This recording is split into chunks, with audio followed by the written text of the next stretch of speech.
President Biden reaching into the pockets of some of his wealthiest donors as his ability to run continues to raise questions.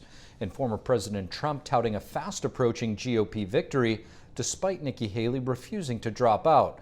Joining us now live is NTD's White House correspondent Iris Tao from the White House. Good evening, Iris. First, what's the latest with President Biden's re-election campaign? Good evening to you, Steve. So despite polling showing that President Biden having an underwater approval rating, his ability to raise money has been actually pretty good. On Tuesday, his campaign touted having raised over $42 million in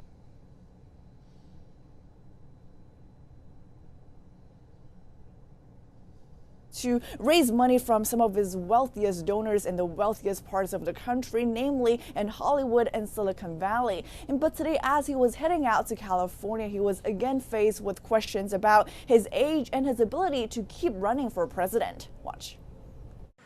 Going to California, is this about coming up with a plan B for 2024? Does Gavin need to stand by? Are you ready? Yes, sir. Well, I'm looking at you. We're looking at you. Well, we're not sure what exactly that response really means, but today Governor Gavin Newsom did get a very similar question at his press conference. Here's how he responded. Watch.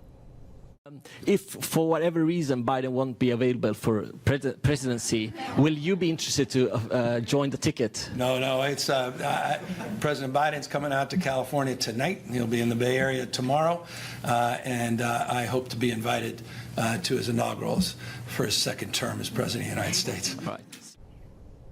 Meanwhile, Nikki Haley today questioned the age of both Biden and Trump, while vowing to stay in the race even until after the South Carolina primary. Watch. I refuse to quit. South Carolina will vote on Saturday, but on Sunday, I'll still be running for president. I'm not going anywhere. And former President Trump's campaign on Tuesday called Nikki Haley a wailing loser, while adding that Trump is about to secure the GOP nomination in just a few weeks. And President Biden, meanwhile, said he doesn't care if he's going to face with Nikki Haley or Donald Trump in November. Back to you, Steve. Well, Iris, it certainly seemed as though Nikki Haley may have crossed the Rubicon today in her speech in terms of staying in good graces with the former president and MAGA. We'll have to keep an eye on whether or not she'll stick to her word and actually stay beyond Super Tuesday. Now, Iris, with regard to what the White House is saying today about Russia, tell us about that.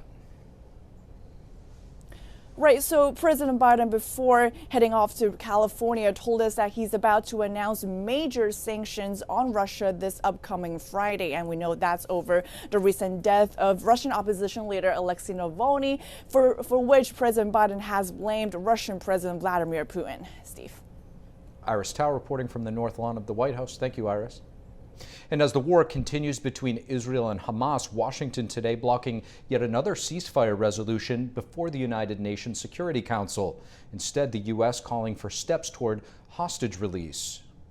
13 votes in favor, 1 vote against, 1 abstention.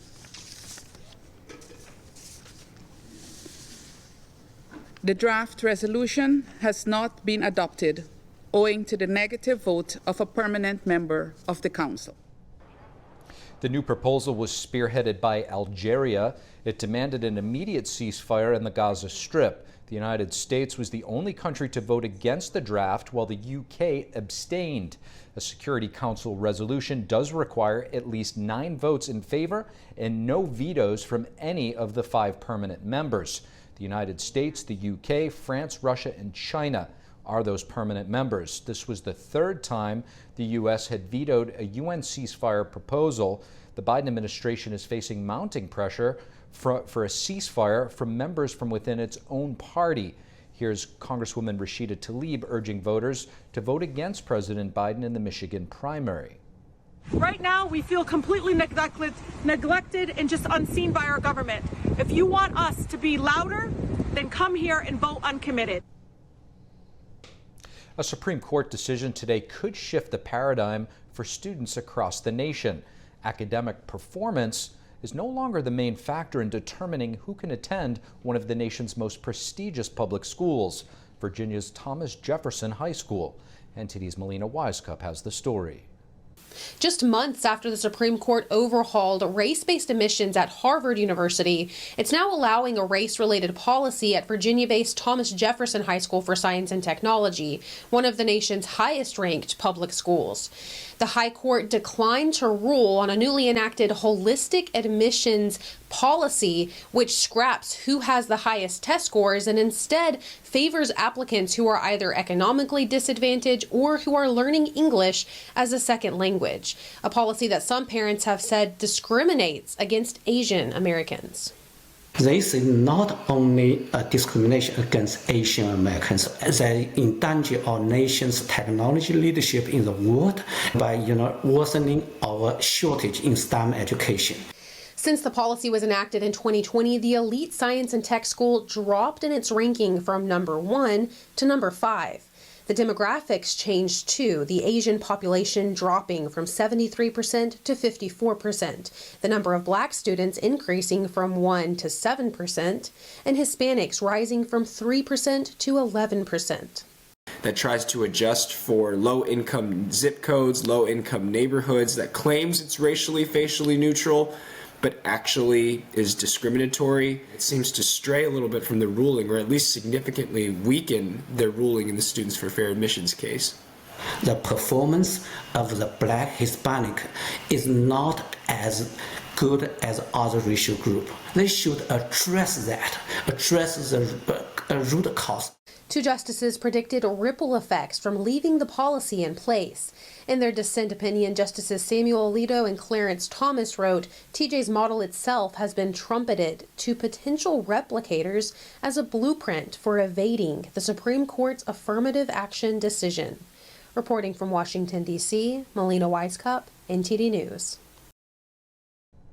And the Supreme Court today rejecting appeals from 7 attorneys relative to former President Trump's election lawsuits, including Lynn Wood and Sidney Powell. The group is facing legal sanctions in the state of Michigan for filing lawsuits that challenge the results of the 2020 presidential election.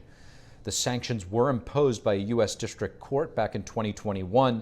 Sidney Powell and Lynn Wood filed separate appeals asking the justices to review the case.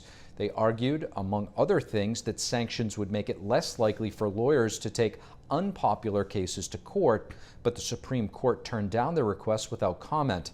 The lawyers were ordered to pay the defendants' attorneys' fees and take legal training classes. The court also referred the lawyers to their own state bar associations for further investigation. Republican senators today reiterating their wishes for a full impeachment trial of Homeland Security Secretary Alejandro Mayorkas. NTD's Luis Martinez has the details. Senator Rick Scott from Florida sent a letter to Vice President Kamala Harris this Tuesday, encouraging her to fulfill her constitutional duty and serve over as presiding officer during the upcoming proceedings of the impeachment of Secretary of Homeland Security Alejandro Mayorkas.